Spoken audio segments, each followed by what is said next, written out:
ঘটনাটি একটা কবরস্থানকে নিয়ে। ঘটনাটার সাল 2012। আমার বয়স তখন 8 বছর। আমার কাকা বাবার থেকে 5-6 বছরের ছোট। কাকার নাম রাসেল। একদিন আমার বাবা ফজরের নামাজ পড়তে গিয়ে মসজিদে যান। মসজিদে যাওয়ার আগে কাকাকে বলে যান যে, আমি নামাজ পড়ে বাজারে যাব মাছ কিনতে, তুই গিয়ে মাছগুলো নিয়ে আসিস। আমি একটু আমার বন্ধুর বাসায় যাব। কাকা বলল, ঠিক আছে, তুমি যাও, আমি আসবো। এখানে বলে রাখা ভালো, লক্ষ্মীপুর বাজারে আগে ভোর সকালে মাছ বিক্রি হতো, অনেক তাজা মাছ। পাশে একটা বিল ছিল, সেখান থেকে জাল দিয়ে মাছ ধরে সকালে বিক্রি করা হতো। যাই হোক, বাবা নামাজ শেষ করে দ্রুত বাজারে চলে যান মাছ কিনতে। দেরি করলে পাওয়া যাবে না, তাই কাকা মাছ আনতে ভোর সকালে রওনা দেন বাজারের পথে। আমাদের বাড়ি থেকে বের হতেই পথের বাম পাশে মসজিদ, তারপর অল্প কিছু দূর হাঁটলেই রাস্তার ডান পাশে একটা বড় কবরস্থান। এই কবরস্থানটি অনেক পুরনো। এখানে গ্রামের সবাই লাশ দাফন করে। কাকার বাজারে যেতে 10 মিনিট সময় লাগলো। বাজারে গিয়ে দেখে বাবা বড় একটা মাছ কিনে দাঁড়িয়ে আছে। কাকাকে দেখে বলল, কিছু খাবি? কাকা মাথা নাড়িয়ে না বোধক উত্তর দিল। বাবা 20 টাকার একটা নোট কাকার হাতে দিয়ে বলল, তোর ভাবিকে বলবি মাছটা ভালো করে ভাজি করতে, আমরা সবাই একসাথে বসে খাবো। কাকা মাছ নিয়ে বাড়ির দিকে রওনা দিল। তখনও ভোরের আলো ফোটেনি। রাস্তাটা একদম ফাঁকা, পথে কারো সারা শব্দ নেই। কাকা মাছ নিয়ে হাঁটতে হাঁটতে কবরস্থানের পাশে এসে হঠাৎ কিছু একটা দেখে দাঁড়িয়ে পড়ল। কাকা দেখল কবরস্থানে 2টা লোক, সাদা পাঞ্জাবি পাজামা পরিহিত, মাথায় সাদা পাগড়ি বাঁধা। তাদের সামনে একটা নতুন কবর খোঁড়া আছে এবং 5টা লাশ 5টা মরার খাটিয়ায় রাখা। এরপর আস্তে আস্তে 2টা লোক লাশগুলোকে ধরে কবরের ভেতরে রাখছে। এখানে আশ্চর্যের বিষয় হচ্ছে একটাই যে 5টা লাশ একটা কবরে দাফন করা হচ্ছে, একটার পর একটা। আমরা যেটাকে মাটি চাপা দেয়া বলি। তা যাই হোক, লোক 2টা একের পর এক মোট 4টা লাশ কবরে রাখলো। অবশেষে যখন 5 নম্বর লাশটা রাখবেন তখন কাকার হুঁশ ফেরে। এবার লোক 2টা কাকাকে দেখতে পায়। তাদের চোখগুলো ছিল একদম জ্বলন্ত অগ্নিপিণ্ডের মতো। এটা দেখে কাকা বেশ ভয় পেয়ে যায়। সাথে সাথে তিনি একটা জোরে চিৎকার দিয়ে বাড়ির দিকে ছুটে আসেন এবং বাড়ির উঠোনে এসে পড়ে যান, সেন্সলেস হয়ে যান। বাড়ির সবাই ছুটি করে আসে। দাদি এবং মা কাকাকে ধরে পাটিতে শুয়ে মাথায় পানি ঢালতে থাকেন। কাকার যখন সেন্স ফেরে তখন তাকে জিজ্ঞেস করা হয়। তিনি সবকিছু খুলে বলেন। কেউ তার কথা বিশ্বাস না করলেও দাদি বিষয়টি আমলে নেন। দাদি তখন দাদাকে পাঠান ইমাম সাহেবের কাছে পানি পড়া আনতে। প্রায় 10 মিনিটের মধ্যে দাদা পানি নিয়ে চলে আসেন। কাকাকে পানি পড়া খাইয়ে দিলে সেদিনের মতো পরিস্থিতি স্বাভাবিক হয়ে যায়। কিন্তু আসল ঘটনা ঘটে পরের দিন সকালবেলা। সকালবেলা উঠে কাকা পাগলের মতো আচরণ করতে শুরু করে। যাকে সামনে পায় তাকেই মারধর করে এবং বলতে থাকে, যা দেখেছিস ভুলে যা, ভুলে যা, ইত্যাদি আরো অনেক কথা। দাদা বুঝতে পারেন এবং সন্ধ্যায় এক কবিরাজকে বাড়িতে নিয়ে আসেন। কবিরাজ আসার পর সম্পূর্ণ বাড়িটা ঘুরে ফিরে দেখে দাদাকে বলেন যে, ঠিক আছে, ব্যাপারটা আমি দেখছি, আপনি কিছু জিনিস নিয়ে আসেন, যেমন আগরবাতি, মোমবাতি, জবা ফুল, আরো কিছু জিনিস। দাদা আর বাবা সবাই মিলে সবকিছু জোগাড় করেন। তারপর কবিরাজ ঘরে একটা আসন পাতেন এবং বলেন, এই ঘরের দরজা লাগিয়ে সবাই যেন বাইরে চলে যায়, ভুলেও কেউ যেন দরজা না খোলে তিনি না বলা পর্যন্ত, তা না হলে বিপদ হতে পারে। সবাই বাইরে চলে এলো এবং কবিরাজ কাজ শুরু করলো। কিন্তু কবিরাজ ভেতরে কি করছে কাকার সাথে তা কেউ জানতে পারেনি ভয়ে।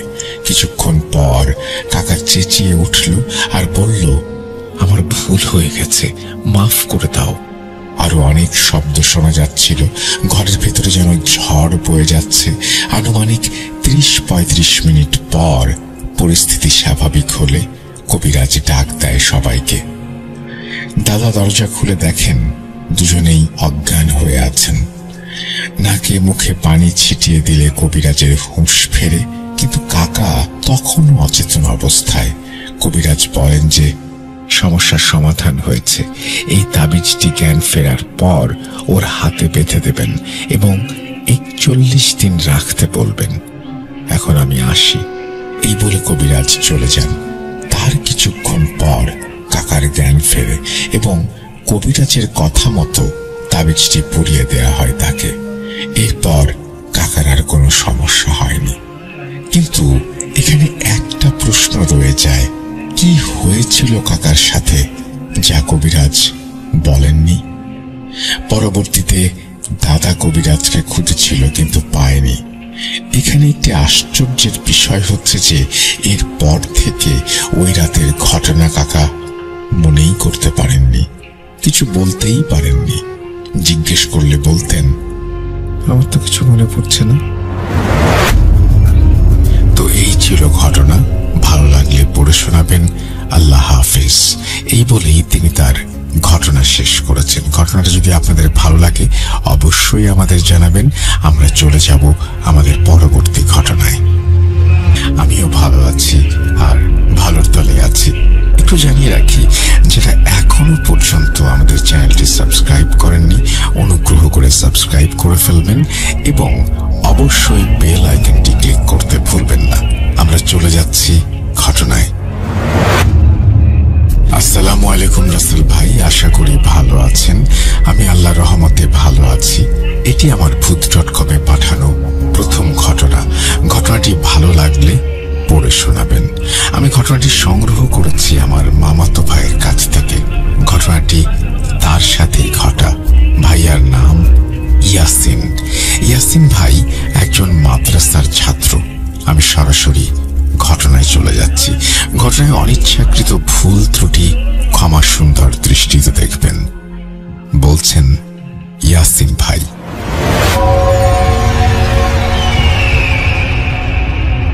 সালটা 2014। আমি তখন ক্লাস 5-এ পড়ি।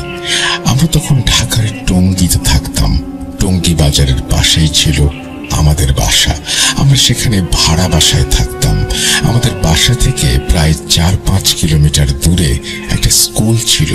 স্কুল চলাকালীন সময়ে ওইদিকে মানুষের আসা যাওয়া থাকলেও সন্ধ্যার পর একদম নির্জন থাকতো জায়গাটা। ওইখানে মানুষের না যাওয়ার একটা কারণ ছিল। স্কুলের ঠিক পেছনে একটা পুরনো পরিত্যক্ত বাড়ি ছিল। বাড়ি নয়, এটা বিল্ডিং বলা যায়। বিল্ডিংটি ছিল 3 তলা বিশিষ্ট। বাড়ির আশেপাশে অনেকটা জঙ্গলের মতো পরিবেশ। একদিন আমরা 3 জন একটি গাড়ি বানাই। এখানে গাড়ি বলতে গ্রামের ছোট ছেলেরা কাঠ আর বিয়ারিং দিয়ে যেমন গাড়ি বানায় ওইটাকে বোঝানো হয়েছে। গাড়িটা বড় করে বানাই যাতে 2-3 জন একসাথে বসতে পারি।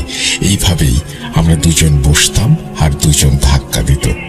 সেদিন বিকেলে এইভাবে খেলতে খেলতে আমরা অনেক দূরে চলে যাই।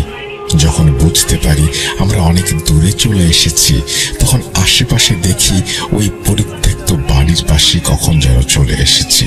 হঠাৎ দেখি আকাশ কালো হয়ে ঝুম বৃষ্টি নামতে শুরু করলো। এত বৃষ্টি যে এখন বাড়ি ফিরে যাওয়াও সম্ভব না। তখন সন্ধ্যা হয়। আমার এক বন্ধু সজীব বলে, চল এই বাড়িটার সামনে কিছুক্ষণ দাঁড়াই, পরে বৃষ্টি কমলে না হয় চলে যাব। সবাই প্রথমে যেতে না চাইলেও আকাশের পরিস্থিতি দেখে সবাই যেতে রাজি হলো। বাড়িতে ঢোকার জন্য স্কুল ঘুরে তারপর যেতে হতো।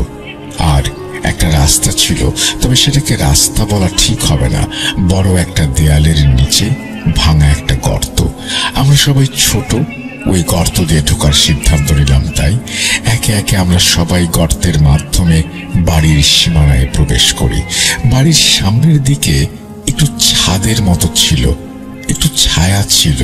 আমরা ওইটার নিচে বসে কিছুক্ষণ বিশ্রাম নেই এবং বৃষ্টি কমার অপেক্ষা করতে থাকি। ততক্ষণে মাগরিব মাগরিবের আজান দিয়ে দিয়েছে। প্রায় ঘন্টাখানেক পরে বৃষ্টি হালকা কমলে আমরা বাড়ি ফেরার উদ্দেশ্যে রওনা দেই। আমরা যেই পথ দিয়ে আসছিলাম ওই পথ দিয়েই ফিরে যেতে চেয়েছিলাম, কিন্তু দেয়ালটার কাছে এসে আমরা হতবাক হয়ে যাই। বৃষ্টির কারণে আশেপাশে থেকে মাটি এসে ওই গর্তটা ভরাট হয়ে গেছে। এই দিক দিয়ে কোনো মতে আর যাওয়া সম্ভব না। সেই কারণেই আমরা স্কুল ঘুরে বাড়ি ফেরার সিদ্ধান্ত নেই। আমরা যে রাস্তা দিয়ে স্কুল ঘুরে যাচ্ছিলাম, কিছুক্ষণ হাঁটার পর আমরা যা দেখি তা দেখার জন্য মোটেও প্রস্তুত ছিলাম না। আমরা দেখি যেখান থেকে হাঁটা শুরু করেছিলাম সেই জায়গায় আবার চলে এসেছি। এটা দেখে আমরা ভয় পেয়ে যাই। কিছুক্ষণ হতবাক হয়ে দাঁড়িয়ে থেকে আবার হাঁটা শুরু করি। ঠিক একই ঘটনা ঘটে বারবার। আমরা একই জায়গায় ফিরে আসি। এইবার সবাই প্রচন্ড রকমের ভয় পাই এবং বাড়ির সামনে দাঁড়িয়ে থাকি। তখনও বৃষ্টি ঝিরঝির করে পড়ছে।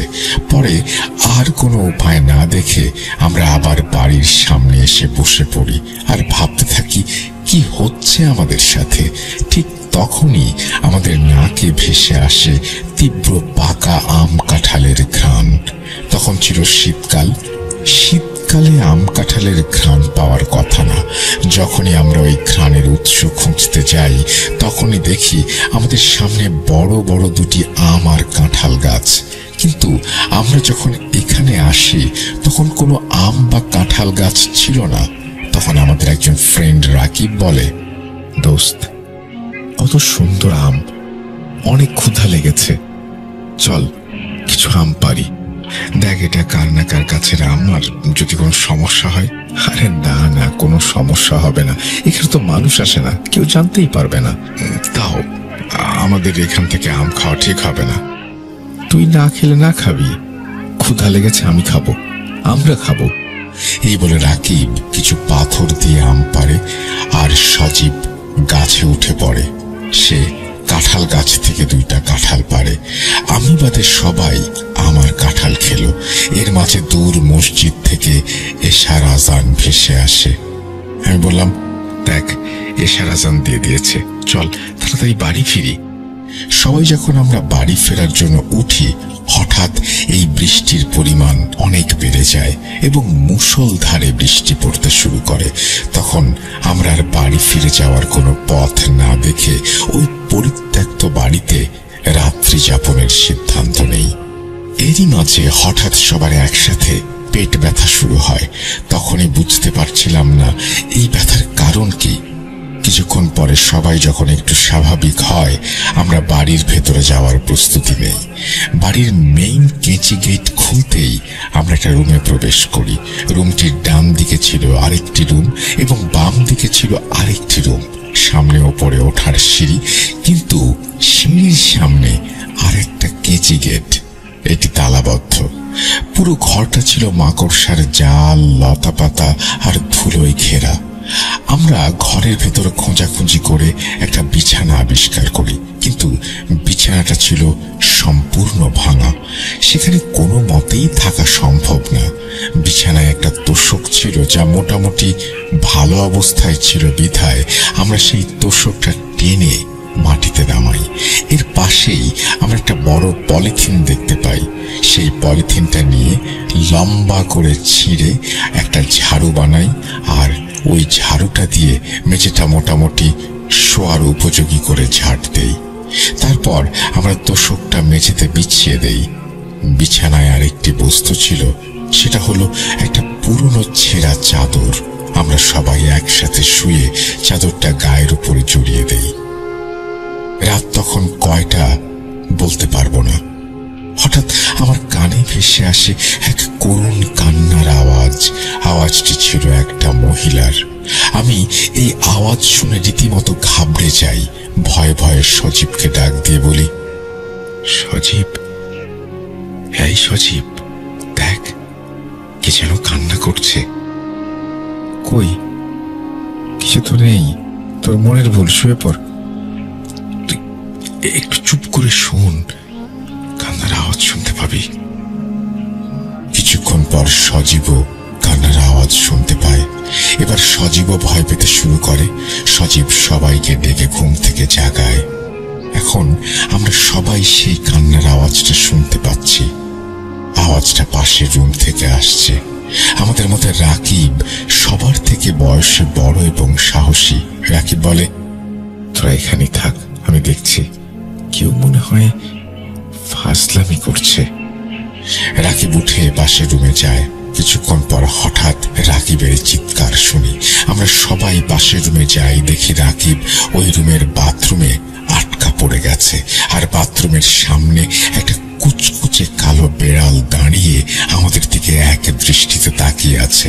বেড়ালটা স্বাভাবিক বেড়ালের মতোই ছিল, কিন্তু একটু লম্বা। বেড়ালটা বাথরুমের সামনে দাঁড়িয়ে থাকায় কেউ সাহস পায়নি বাথরুমের দরজা খোলার। তখন বাথরুমের ভেতর থেকে রাকিবের চিৎকার ভেসে আসছে, ইয়াসিন, সজীব, শাকিল, তোরা কই? বাঁচা আমাকে।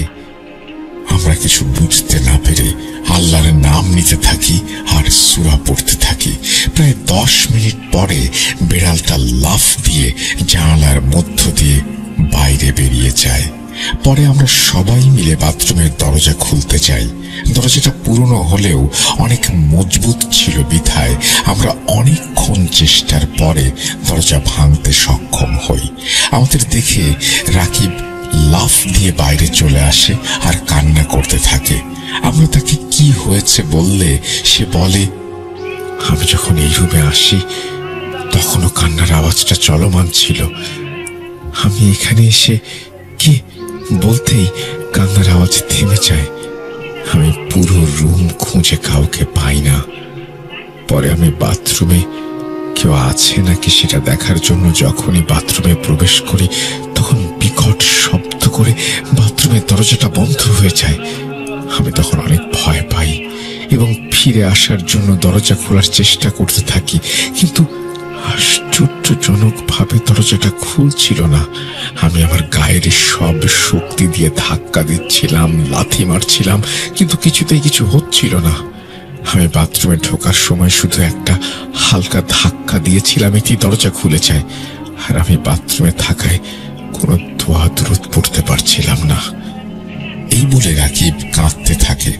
আমরাও এটা শুনে প্রচন্ড রকমের ভয় পাই এবং সবাই একসাথে থাকার সিদ্ধান্ত নেই। কেউ যেন একা কোথাও না যায় সেই বিষয়ে সবাইকে সাবধান করে দেই। তারপর আমরা আবার রুমে চলে আসি এবং শুয়ে পড়ি।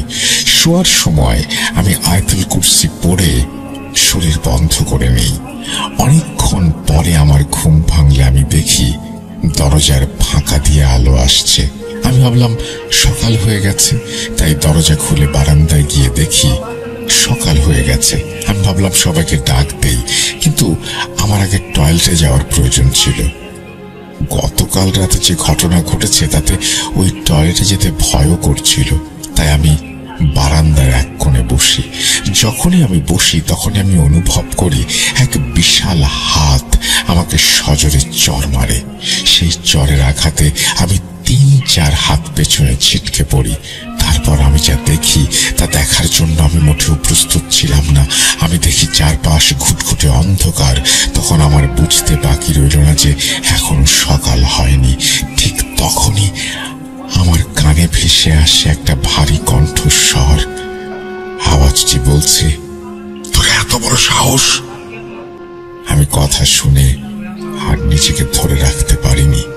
আমি জ্ঞান হারাই। জ্ঞান ফিরে এলে আমি নিজেকে আমার যে রুমে ছিলাম সেই রুমে আবিষ্কার করি। আমি দেখি আমার বন্ধুরা আমাকে ঘিরে বসে আছে। আমার এক বন্ধু সোহেলের দিকে তাকিয়ে আমি অবাক হয়ে যাই। আমি দেখি তার বাম চোখ প্রায় বাঁকা হয়ে গেছে। বাম পাশের চোখের মণিটা সম্পূর্ণ বাম দিকে সরে গেছে। আমি তাকে যখন জিজ্ঞেস করি তোর কি হয়েছে, তখন সে আমার প্রশ্নটা এড়িয়ে যায়। বাকিদের জিজ্ঞাসা করলে তারাও কিছু জানে না জানায়।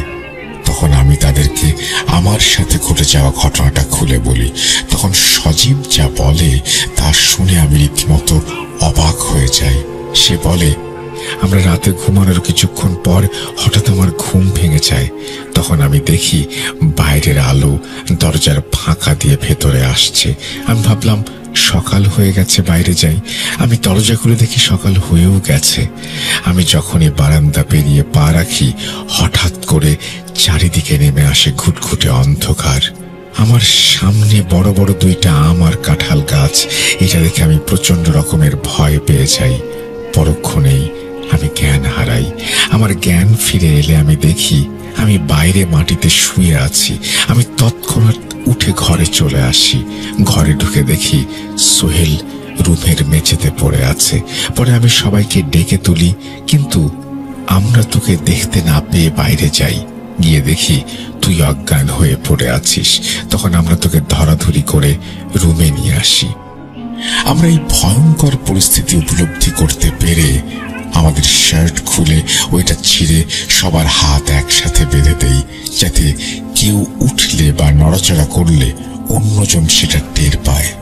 সেই রাতটা আমরা বসে বসে কাটিয়ে দেই। যখন ফজরের আজান দিয়ে ভোরের আলো ফোটে, তখন আমরা সবাই বাইরে বের হই। আমরা বাইরে বেরিয়ে অবাক হয়ে যাই, কোনো গাছেই আম বা কাঁঠাল ছিল না। তখন আমরা একে অপরের মুখের দিকে তাকাই। আমরা ফিরে আসার সময় একবার বাড়িটার দিকে তাকাই, আর যা দেখি তা ছিল অবিশ্বাস্য। আমরা দেখি সেই বাড়ির মেইন কেচি গেটে অনেক পুরনো আর অনেক বড় একটা তালা ঝুলছে। কিন্তু আমরা যখন কাল রাতে এই বাড়িতে প্রবেশ করেছিলাম, তখন কোনো তালা ছিল না। এইটা দেখে আমরা প্রচন্ড রকমের ভয় পাই এবং তৎক্ষণাৎ সেই জায়গা ত্যাগ করি, বাড়ি ফিরে যাই। বাড়িতে গিয়ে দেখি সবাই কান্নাকাটি করছে। আমাকে দেখে তারা যেন নতুন প্রাণ ফিরে পেল। আমি অবশ্য বাড়ির কাউকেই গত রাতের ঘটনা বলিনি, আর সোহেলের সাথে কি হয়েছিল তা পরবর্তীতে জানা গেছে। সোহেল বলেছিল, আমারও সেদিন গভীর রাতে ঘুম ভেঙে যায়।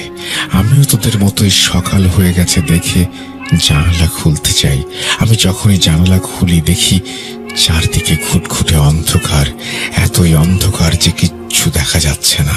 আমি কিছুক্ষণ বাইরে তাকিয়ে থাকি। হঠাৎ আমি অনুভব করি কি যেন আমার বাম গালে সজোরে চড় মারল। আমি সাথে সাথে জ্ঞান হারাই। যখন আমার জ্ঞান ফেরে তখন আমি দেখি মেঝেতে পড়ে আছি, আর আমার বাম চোখটা ভীষণ ব্যথা করছে। পরে আমি তোদের কাছে থেকে জানতে পারি যে আমার চোখ নাকি বাঁকা হয়ে গেছে। আমি তখন তোদেরকে বলিনি, কারণ তোরা এমনই ভয়ে ছিলি। এর মাঝে তোদের ভয় বাড়াতে চাইনি। পরবর্তীতে জানা গেছে সেখানে অনেক আগে একজন মহিলা ফাঁসি নিয়ে আত্মহত্যা করেছিল। তিনি কেন আত্মহত্যা করেছিলেন তা জানা যায়নি। অনেকদিন পর্যন্ত লাশটা ঝুলে থাকায় সেটা থেকে দুর্গন্ধ আসতে থাকে। পরে সেখানকার মানুষ সেই বাড়ির তালা ভেঙে লাশ ঝুলতে দেখে। পুলিশ এসে লাশ উদ্ধার করে। তারপর প্রায় রাতেই মানুষ এই বাড়ির ভেতর থেকে কারো কান্নার আওয়াজ পায়। পরে স্থানীয় মানুষ এই বাড়িটিকে পরিত্যক্ত বাড়ি হিসেবে ঘোষণা করে এবং বাড়িটি বন্ধ করে দেয়। তারপর আর কোনো মানুষ রাতের বেলা একা ওই পথ দিয়ে যাওয়া আসা করে না। এই বলে ইয়াসিন ভাই তার ঘটনা শেষ করেন। সোহেল ভাইয়ের বাম চোখ এখনো বাঁকা। অনেক ডাক্তার কবিরাজ দেখানো হয়েছে, কিন্তু কোনো কাজ হয়নি। এই ছিল আমার সংগ্রহ করা ঘটনা। জানি না কতটুকু ভয়ের ছিল, কিন্তু ঘটনাটি সম্পূর্ণ সত্য। গুছিয়ে না লিখতে পারার জন্য আমি দুঃখিত। এই বলেই তিনি তার ঘটনা শেষ করেছেন এবং তিনি লাস্টে লিখেছেন, বিশেষ দ্রষ্টব্য, ঘটনায় ইয়াসিন ভাই ছাড়া সকলটির নাম ছদ্ম। যাই হোক, আপনাকে অসংখ্য ধন্যবাদ। আপনি এই ঘটনাটি শেয়ার করেছেন আমাদের সাথে। আশা করছি এই ঘটনাটি সবার ভালো লেগেছে। যদি ভালো লাগে অবশ্যই আমাদের জানাবেন। আমরা চলে যাব আমাদের পরবর্তী ঘটনায়। Welcome back. আপনাদের সবাইকে স্বাগত জানাচ্ছি আমি রাসেল। আশা করছি আপনারা সবাই ভালো আছেন, ভালোর দলে আছেন। আমিও ভালো আছি আর ভালোর দলে আছি। আরো একটা ঘটনায় যাব। ঘটনায় যাওয়ার আগে আপনাদের একটু ছোট্ট করে বলি, যারা এখনো পর্যন্ত আমাদের ইউটিউব চ্যানেলটি সাবস্ক্রাইব করেননি, অনুগ্রহ করে সাবস্ক্রাইব করে ফেলবেন এবং আপনারা কেমন ঘটনা শুনতে চান সেটা জানাবেন। আমিও আপনাদের কথা জানিয়ে দেব সবাইকে। সেই ধরনের ঘটনা যদি কারো কাছে থেকে থাকে তিনি হয়তো অবশ্যই পাঠাবেন। আমরা চলে যাচ্ছি আমাদের আজকের ঘটনায়। যেভাবে লেখা আছে আমি সেভাবেই পড়ে শোনাচ্ছি।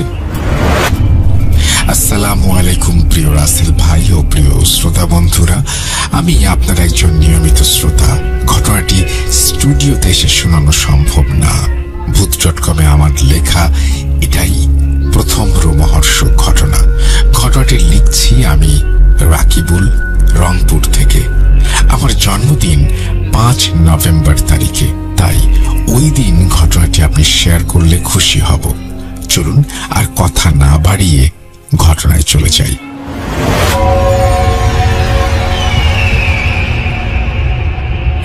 আমি তখন ক্লাস 10-এ পড়তাম। গ্রামে থাকতে রাতের কুয়াশায় ঢাকা সেই গ্রাম, ধানের মাঠের মাঝখান দিয়ে বাতাস হু হু করে বয়ে চলেছে। পশ্চিম থেকে পূর্ব দিকে বিস্তৃত গ্রামটি দিনের বেলা যতটা সরব থাকত, রাতে ততটাই নিস্তব্ধ। গ্রামের পশ্চিম প্রান্ত থেকে কিছুটা পথ মেঠো পথের মতো। আশেপাশে বাড়ি ঘর নেই। দুপাশে ধানের মাঠ, পুকুর, পুরনো বটগাছ, যেন নিঃশেষ থেকে মানুষের উপস্থিতি। আমরা রাতে ভাই ও বন্ধুরা মিলে স্কুলের মাঠে ব্যাডমিন্টন খেলতাম।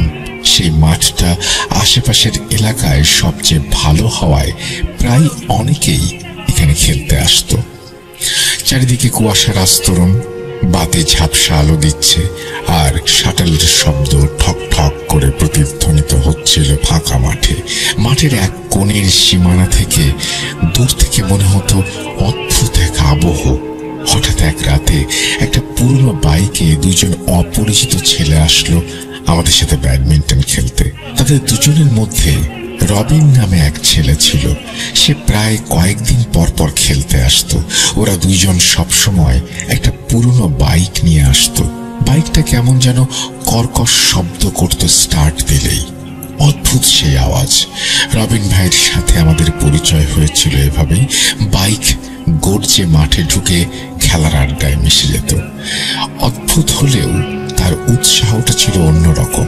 সবাই যেখানে বাড়ি থেকে কয়েকশো মিটার দূরত্ব মেপে খেলতে আসতো, রবিন ভাই প্রায় 2 কিলোমিটার দূর থেকে সেই পুরনো বাইক চালিয়ে খেলতে আসতো। তার বাসার কাছে ঐতিহ্যবাহী ইতিহাসে ভরা এক পুকুর আছে, নাম সিন্দুর মতির পুকুর। কিরকম অদ্ভুত নাম না? শুনবেন সেই কাহিনী? তবে চলুন অতীতে ফিরে যাই। কথিত আছে রাজা রাজনারায়ণ একজন ধার্মিক ও দানবীর ব্রাহ্মণ ছিলেন। তার স্ত্রী মেনকা দেবী ছিলেন ভক্তিমনা। রাজনারায়ণ অল্পদিনের মধ্যে অত্র এলাকায় প্রতিষ্ঠিত করেন নতুন জমিদারি। ভগবানের আরাধনায় মেনকা দেবী যথাক্রমে লাভ করেন চাঁদের মতো সুললিত 2 কন্যা, সিন্দুর আর মতি। একদা এক সময় রাজ্যে তীব্র খরা দেখা দেয়। প্রজাদের পানীয় জলের কষ্ট লাঘবে রাজা 17 একর জমির ওপর এক বিশাল পুকুর খনন করেন। কিন্তু আশ্চর্যের বিষয়, পুকুরে এক ফোঁটা জলের চিহ্ন পাওয়া গেল না। রাতে রাজা স্বপ্ন দেখলেন তার 2 কন্যাকে দিয়ে পুকুরে পূজা করলে তবে জল আসবে। জমিদার স্বপ্নাদেশ অনুযায়ী পূজার আয়োজন করলেন। পূজাস্থলে 2টি লোহার সিন্দুক ও 2টি ছাগল আনা হলো। উপবাসিত সিন্দুর ও মতি একসাথে দেবতাকে বরণ করে নিচ্ছিলেন। ঠিক তখনই রাজার মনে পড়ে যায় তুলসী পাতা ছেড়ে এসেছেন।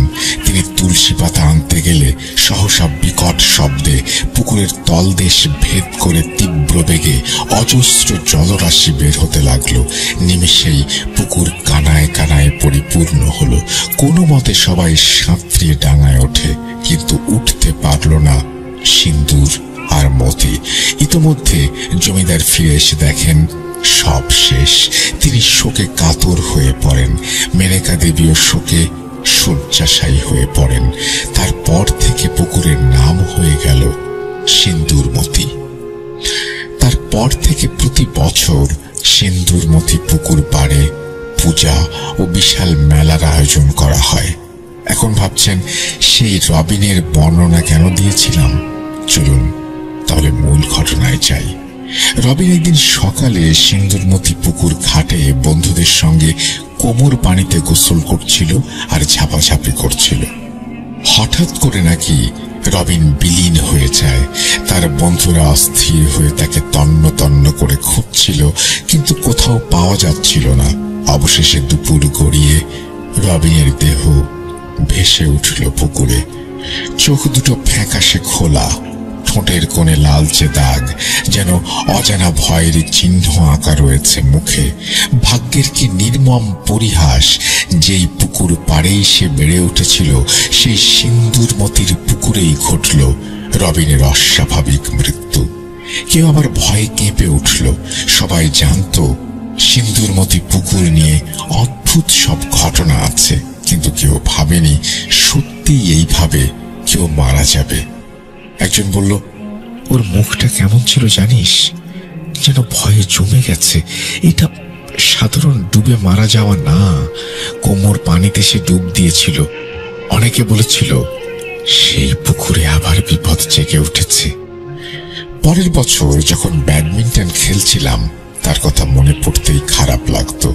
রাতে মাঠে ব্যাডমিন্টন খেলার সময়, শাটল মারার সময় মনে হতো তার কথা। অন্ধকার গ্যালারির কোণে মনে হতো রবিন দাঁড়িয়ে আছে, তার ফ্যাকাশে মুখে এক অদ্ভুত ভয় লেগে আছে। এই ঘটনাটি ভাবলে আমার গা শিউরে ওঠে, কারণ এই পুকুরে আমি অনেকবার গোসল করেছি। পুকুরটি এতই বিশাল ছিল যে যে কেউ সাঁতার কেটে এপার থেকে ওপারে যেতে ভয় পাবে। একবার ছোট বড় সব ভাইয়েরা মিলে পুকুরে গোসল করতে গিয়েছিলাম। আমি সাহস করে কয়েকজনের সাথে সেই পুকুরে সাঁতার কেটে পার হওয়ার চেষ্টা করেছিলাম। যখন আমি মাঝ পুকুরে যাই, শরীর আমার ক্লান্ত হয়ে যায়। তখন আমার খুব ভয় লাগছিল। ভাবছিলাম আজকে আমি ডুবে যাব। মনে মনে ভাবছিলাম কোনো ফায়ার ফাইটার বা নৌকা নিয়ে কেউ যেন আমাকে তুলে নেয়। পরে মাঝ পুকুর পার হওয়ার একটু পর দুজনের সাহায্যে ধীরে ধীরে শেষ পর্যন্ত পুকুর পাড়ে এসে পৌঁছাই। একথা মনে হলে শরীরের লোম ভয়ে দাঁড়িয়ে যায়। আর হ্যাঁ, আমার জন্মের পর থেকে আমি সিন্দুরমতি পুকুরের পানি শুকোতে দেখিনি কখনো। এমনকি দুইবার নাকি পুকুরে সেচ দেবার জন্য বিশাল কর্মসূচি চালানো হয়েছিল, তাতে সফল হয়নি। এই ছিল ঘটনা। কেমন লাগলো জানাতে ভুলবেন না। আমার কাছে সিন্দুরমতি পুকুর নিয়ে আরো অনেক ঘটনা আছে, ইনশাল্লাহ সময় করে পাঠিয়ে দেব। ভূত.com চিরজীবী হোক।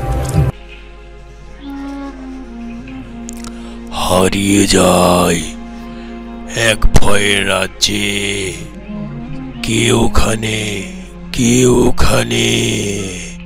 আমি ভূত.com।